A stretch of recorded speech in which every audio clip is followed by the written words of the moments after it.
ಸ್ನೇಹಿತರ welcome back to Mahi masters YouTube channel. ನಾನು ನಿಮ್ಮ ಮಹಿಗೌಡ ಮಾತಾಡ್ತಿರೋದು. ಇವತ್ತಿನ ಈ ವಿಡಿಯೋದಲ್ಲಿ ನಿಮ್ಮ ಒಂದು ವೆರಿಫಿಕೇಶನ್ ಸ್ಲಿಪ್ ಅನ್ನ ಯಾವ ರೀತಿ ಡೌನ್ಲೋಡ್ ಮಾಡ್ಕೊಳ್ಳೋದು ಅಂಡ್ ವೆರಿಫಿಕೇಶನ್ ಸ್ಲಿಪ್ ಅಲ್ಲಿ ಏನೆಲ್ಲ ಇರುತ್ತೆ, ವೆರಿಫಿಕೇಶನ್ ಸ್ಲಿಪ್ ಇಂದ ಇರುವಂತಹ ಯೂಸ್ ಏನು ಅಂತ ಹೇಳಿ ಇವತ್ತಿನ ಈ ವಿಡಿಯೋದಲ್ಲಿ ತಿಳಿಸ್ಕೊಡ್ತೀನಿ. ಖಂಡಿತವಾಗ್ಲೂ ವಿಡಿಯೋ ಹೆಲ್ಪ್ ಆಗುತ್ತೆ. ನಿಮ್ಗೆ ವೆರಿಫಿಕೇಶನ್ ಸ್ಲಿಪ್ ಬಗ್ಗೆ ಇರುವಂತಹ ಎಲ್ಲಾ ಡೌಟ್ಸ್ ಅನ್ನ ಕ್ಲಿಯರ್ ಮಾಡ್ತೀನಿ, ಜೊತೆಗೆ ಯಾವ ರೀತಿ ಡೌನ್ಲೋಡ್ ಮಾಡೋದು ಅಂತ ಹೇಳಿ ತೋರಿಸ್ಕೊಡ್ತೀನಿ. ವಿಡಿಯೋ ಖಂಡಿತವಾಗ್ಲೂ ಹೆಲ್ಪ್ ಆಗುತ್ತೆ. ವಿಡಿಯೋನ ಕಂಪ್ಲೀಟ್ ಆಗಿ ವಾಚ್ ಮಾಡಿ ಅಂಡ್ ಹಾಗೇನೋ ಚಾನಲ್ಗೆ ಲೈಕ್ ಸಬ್ಸ್ಕ್ರೈಬ್ ಅನ್ನ ಮಾಡ್ಕೊಳ್ಳಿ. ಮೊದಲಿಗೆ ನೋಡಿ, ನಿಮ್ಮ ಒಂದು ಮೊಬೈಲ್ ಬ್ರೌಸರ್ ಅಲ್ಲಿ ಕ್ರೋಮ್ ಆಗಿರಬಹುದು ಅಥವಾ ಯಾವುದೇ ಒಂದು ಬ್ರೌಸರ್ ಅಲ್ಲಿ ಬಂದ್ಬಿಟ್ಟು KEA ಅಂತ ಸರ್ಚ್ ಮಾಡಿದಿರಾ ಅಂತ ಅಂದ್ರೆ ಈ ರೀತಿಯಾಗಿ ಒಂದು ಹೋಮ್ ಪೇಜ್ ಆದ್ರೆ ಕಾಣುತ್ತೆ. KEA ಹೋಮ್ ಬರುತ್ತೆ. ಇಲ್ಲಿ ನೆಕ್ಸ್ಟ್ ಪ್ರವೇಶ ಮೇಲೆ ಕ್ಲಿಕ್ ಮಾಡಿ, ಅದಾದ್ಮೇಲೆ ನೆಕ್ಸ್ಟ್ UGCET 2026 ಅಂತ ಇದೆ, ಅದರ ಮೇಲೆ ಕ್ಲಿಕ್ ಮಾಡಿ. ಅಂಡ್ ನೆಕ್ಸ್ಟ್ ಇಲ್ಲಿ ಬಂದ್ಬಿಟ್ಟು ಅಭ್ಯರ್ಥಿ ಚಟುವಟಿಕೆ ಲಿಂಕ್ಗಳು ಅಂತ ಇದೆಯಲ್ವಾ, ಇದರ ಮೇಲೆ ಆದ್ರೆ ಕ್ಲಿಕ್ ಮಾಡಿ. ಇದರ ಮೇಲೆ ಕ್ಲಿಕ್ ಮಾಡಿದಾಗ ಏನಾಗುತ್ತೆ ಅಂತ ಅಂದ್ರೆ, ಸೊ ಇನ್ನೂನು ಈಗ ಸದ್ಯಕ್ಕೆ ಒಂದು ವೆರಿಫಿಕೇಶನ್ ಸ್ಲಿಪ್ ಲಿಂಕ್ ಅನ್ನು ಆದ್ರೆ ಕೊಟ್ಟಿಲ್ಲ. ಸೊ ಕೊಟ್ಟಿದ್ದಾದ್ಮೇಲೆ ಯಾವ ರೀತಿ ಡೌನ್ಲೋಡ್ ಮಾಡೋದು ಅಂತ ಹೇಳಿ ತೋರಿಸ್ಕೊಡ್ತೀನಿ. ಇವತ್ತು ಬಂದ್ಬಿಟ್ಟು ನಿಮ್ಮ ಒಂದು ವೆರಿಫಿಕೇಶನ್ ಸ್ಲಿಪ್ ಆದ್ರೆ ಸಿಗುತ್ತೆ ಅಂತ ಹೇಳ್ಬಿಟ್ಟು ಈಗಾಗಲೇ KEA ಡೈರೆಕ್ಟರ್ ಅವರು ತಿಳಿಸ್ಕೊಟ್ಟಿರೋದ್ರಿಂದ ಇವತ್ತು ಯಾವ ಟೈಮಿಂಗ್ ಆದ್ರೂ ಬರ್ಬೋದು. ಸೊ ನೀವು ಇವತ್ತಿನ ಈ ವಿಡಿಯೋ ಯಾವ ಟೈಮಿಂಗ್ ನೋಡ್ತಿದ್ರೋ ಗೊತ್ತಿಲ್ಲ ನನಗೆ. ಆ ಒಂದು ವೆರಿಫಿಕೇಶನ್ ಸ್ಲಿಪ್ ಯಾವ ಒಂದು ಟೈಮ್ ಆದ್ರೂ ರಿಲೀಸ್ ಆಗ್ಬೋದು. ಒಂದ್ಸಲಿ ನಾನು ಹೇಳುವಂತಹ ಎಲ್ಲ ಸ್ಟೆಪ್ಸ್ ಅನ್ನ ಫಾಲೋ ಮಾಡಿ. ಅದು 12 ಗಂಟೆ ಮೇಲೆ ಆದ್ರೂ ರಿಲೀಸ್ ಆಗ್ಬೋದು ಅಥವಾ ನೈಟೇ ರಿಲೀಸ್ ಆಗ್ಬೋದು. ಜಸ್ಟ್ ಅಭ್ಯರ್ಥಿ ಚಟುವಟಿಕೆ ಲಿಂಕ್ಗಳ ಮೇಲೆ ಕ್ಲಿಕ್ ಮಾಡಿದಾಗ ಇಲ್ಲಿ ನಿಮ್ಗೊಂದು ಹೊಸದಾಗಿ ಆಪ್ಷನ್ ಆದ್ರೆ ಕಾಣಿಸುತ್ತೆ, UGCET 2026 verification slip download link ಅಂತ ಹೇಳ್ಬಿಟ್ಟು ಇಲ್ಲಿ ಕೊಟ್ಟಿರ್ತಾರೆ. ಜಸ್ಟ್ ಓಕೆನಾ, ಇದೇ ತರ ಸೇಮ್.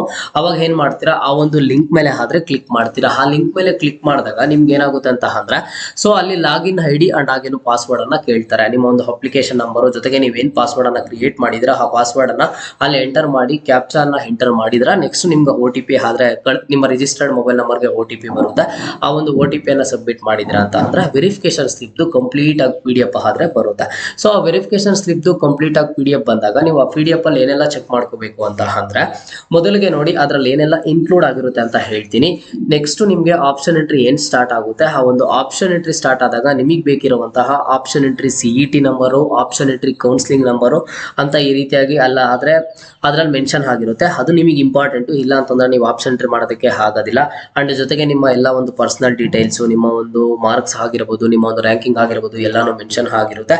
ಅದರ ಜೊತೆಗೆ ಇಂಪಾರ್ಟೆಂಟ್ ಆಗಿ ನೀವೇನೆಲ್ಲ ರಿಸರ್ವೇಶನ್ಸ್ ಅನ್ನ ಕ್ಲೈಮ್ ಮಾಡಿದೀರಾ, ಅದು ವೆರಿಫೈಡ್ ಆಗಿದೆಯಾ, ಕ್ಲೈಮ್ಡ್ ಆಗಿದೆಯಾ, ನೀವು ಯಾವುದೆಲ್ಲ ರಿಸರ್ವೇಶನ್ಸ್ ಅನ್ನ ಕ್ಲೈಮ್ ಮಾಡಿದೀರಾ ಏನು ಅಂತ ಹೇಳ್ಬಿಟ್ಟು ಅಲ್ಲಿ ನೀಟಾಗಿ ಆದ್ರೆ ತೋರಿಸುತ್ತೆ. ಅದಾದ್ಮೇಲೆ ನೆಕ್ಸ್ಟ್ ಡಾಕ್ಯುಮೆಂಟ್ಸ್ ಅನ್ನ ಅಲ್ಲಿ ಮೆನ್ಷನ್ ಮಾಡಿರ್ತಾರೆ. ಏನಕ್ಕೆ ಆ ಒಂದು ಡಾಕ್ಯುಮೆಂಟ್ಸ್ ಅನ್ನ ಮೆನ್ಷನ್ ಮಾಡಿರ್ತಾರೆ ಅಂತ ಅಂದ್ರೆ, ನೆಕ್ಸ್ಟ್ ಅಡ್ಮಿಷನ್ ಕಾಲೇಜ್ಗೆ ಅಡ್ಮಿಷನ್ ಆಗೋ ಟೈಮಲ್ಲಿ ನೀವೇನೆಲ್ಲ ಡಾಕ್ಯುಮೆಂಟ್ಸ್ ಅನ್ನ ತಗೊಂಡು ಹೋಗ್ಬೇಕು ಅಂತ ಹೇಳಿ ಕೊಟ್ಟಿರ್ತಾರೆ. ಅಂಡ್ ಒಂದಿಷ್ಟು ಇನ್ಸ್ಟ್ರಕ್ಷನ್ಸ್ ಅನ್ನ ಆದ್ರೆ ಕೊಟ್ಟಿರ್ತಾರೆ. ಅದರಲ್ಲಿ ನಿಮ್ಗೆ ಮೈನ್ ಇಂಪಾರ್ಟೆಂಟ್ ಆಗಿ ನೀವೇನ್ ನೋಡ್ಕೋಬೇಕು ಆ ವೆರಿಫಿಕೇಶನ್ ಸ್ಲಿಪ್ ಅಲ್ಲಿ ಅಂತ ಅಂದ್ರೆ, ಮೊದಲಿಗೆ ನಿಮ್ಮ ಒಂದು ಪರ್ಸನಲ್ ಡೀಟೇಲ್ಸ್ ಮ್ಯಾಕ್ಸಿಮಮ್ 100% ಎಲ್ರಿಗೂ ಸಹ ಕರೆಕ್ಟ್ ಆಗಿ ಬಂದಿರುತ್ತೆ. ಅದಾದ್ಮೇಲೆ ನೆಕ್ಸ್ಟ್ ನೀವೇನ್ ನೋಡ್ಕೋಬೇಕಾಗುತ್ತೆ ಅಂತ ಅಂದ್ರೆ, ನಿಮ್ಮ ಒಂದು option entry CET number, option entry counselling number ಅಂತ ಇರುತ್ತೆ. ಅದನ್ನ ನೀವು ನೀಟಾಗಿ ಒಂದ್ ಕಡೆ ಸೇವ್ ಮಾಡ್ಬೇಕಾಗುತ್ತೆ. ವೆರಿಫಿಕೇಶನ್ ಸ್ಲಿಪ್ ಅನ್ನ ನೀವು ಪ್ರಿಂಟ್ ಔಟ್ ತಗೊಂಡಿಲ್ಲ ಅಂದ್ರೂ ಓಕೆ, ಬಟ್ ನೀವು ಅದನ್ನ ಒಂದ್ ಕಡೆ ಮೊಬೈಲ್ ಅಲ್ಲಿ ನೀಟಾಗಿ ಆದ್ರೆ ಸೇವ್ ಮಾಡ್ಕೋಬೇಕಾಗುತ್ತೆ. Option entry CET number, option entry counselling number ಅಂತ ಹೇಳ್ಬಿಟ್ಟು ಬರುತ್ತೆ. ಅದು ಬೇಕಾಗುತ್ತೆ. ಅದಾದ್ಮೇಲೆ ನೆಕ್ಸ್ಟ್ ಇಂಪಾರ್ಟೆಂಟ್, ಯಾವುದೆಲ್ಲ ರಿಸರ್ವೇಶನ್ಸ್ ಅನ್ನ ಕ್ಲೈಮ್ ಮಾಡಿದೀರಾ, ನೀವು ಯಾವ್ದಕ್ಕೆಲ್ಲ ಎಲಿಜಿಬಲ್ ಇದ್ದೀರಾ ಅಂತ ಹೇಳ್ಬಿಟ್ಟು ಅಲ್ಲಿ ತೋರಿಸ್ತಾ ಇರುತ್ತೆ. ಅದೊಂದನ್ನು ಆದ್ರೆ ನೀವು ನೀಟಾಗಿ ನೋಡ್ಕೋಬೇಕಾಗುತ್ತೆ. ಓಕೆನಾ. ಸೊ ಈ ವೆರಿಫಿಕೇಶನ್ ಸ್ಲಿಪ್ ಅನ್ನುವಂಥದ್ದು ತುಂಬಾ ಇಂಪಾರ್ಟೆಂಟ್. ಯಾಕಂತ ಅಂದ್ರೆ ನಾವು ಆಪ್ಷನ್ ಎಂಟ್ರಿ ನೆಕ್ಸ್ಟ್ ಮಾಡಬೇಕು. ಈಗ ಆಪ್ಷನ್ ಎಂಟ್ರಿ ಸ್ಟಾರ್ಟ್ ಆಗುತ್ತೆ ನೆಕ್ಸ್ಟ್ ವೀಕ್ ಅಂತ ಹೇಳಿದಾರಲ್ವಾ, ಆ ಆಪ್ಷನ್ ಎಂಟ್ರಿ ಮಾಡಬೇಕು ಅಂತ ಅಂದ್ರೆ ಈ ಡೀಟೇಲ್ಸ್ ಆದ್ರೆ ಬೇಕಾಗುತ್ತೆ. ಆ ಒಂದು ಡೀಟೇಲ್ಸ್ ಬಂದು ವೆರಿಫಿಕೇಶನ್ ಸ್ಲಿಪ್ ಅಲ್ಲಿ ಆದ್ರೆ ಮೆನ್ಷನ್ ಆಗಿರುತ್ತೆ. ಪ್ರತಿಯೊಬ್ಬರಿಗೂ ಸಪರೇಟ್ ಆಗಿ ಅಲ್ಲಿ ಒಂದು option entry CET number, option entry counselling number ಅಂತ ಆದ್ರೆ ಬರುತ್ತೆ.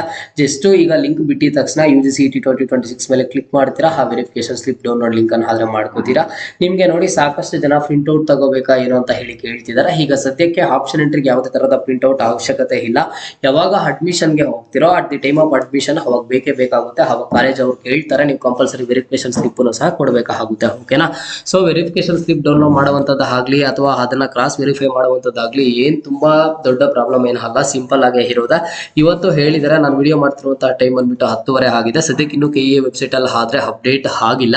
ಇನ್ನ ನೆಕ್ಸ್ಟ್ ಎಷ್ಟು ಯಾವ ಟೈಮ್ಗೆ ಅಪ್ಡೇಟ್ ಆಗುತ್ತಾ ಏನು ನೋಡ್ಕೊಂಡು ಡೌನ್ಲೋಡ್ ಆದ್ರೆ ಮಾಡ್ಕೊಳ್ಳಿ. ಅವಾಗ ನಾನು ಮತ್ತೊಂದ್ಸಲ ವಿಡಿಯೋ ಆದ್ರೆ ಮಾಡಿ ತೋರಿಸ್ಕೊಡ್ತೀನಿ. ಓಕೆನಾ. ಸೊ ಇವತ್ತಿನ ಈ ವಿಡಿಯೋ ನಿಮ್ಗೆ ಹೆಲ್ಪ್ ಆಯ್ತು ಅಂತ ನಾನು ಅನ್ಕೊಂಡಿದ್ದೀನಿ. ಪ್ರತಿಯೊಬ್ಬರು ಸಹ ಕಮೆಂಟ್ ಅನ್ನ ಮಾಡಿ ನೆಕ್ಸ್ಟ್ ಯಾವ್ದರ ರಿಲೇಟೆಡ್ ವಿಡಿಯೋ ಬೇಕು ಅಂತ ಹೇಳಿ. ಇದು ಇವತ್ತಿನ ಮಾಹಿತಿ ಆಗಿತ್ತು. ಮುಂದೆ ಎಲ್ಲ ರೀತಿಯ ಹೆಚ್ಚಿನ ಅಪ್ಡೇಟ್ಸ್ ಜೊತೆಗೆ ಸಿಗ್ತಾ ಇರೋಣ. ಅಲ್ಲಿಯ ತನಕ take care and keep watching Mahi masters for more updates.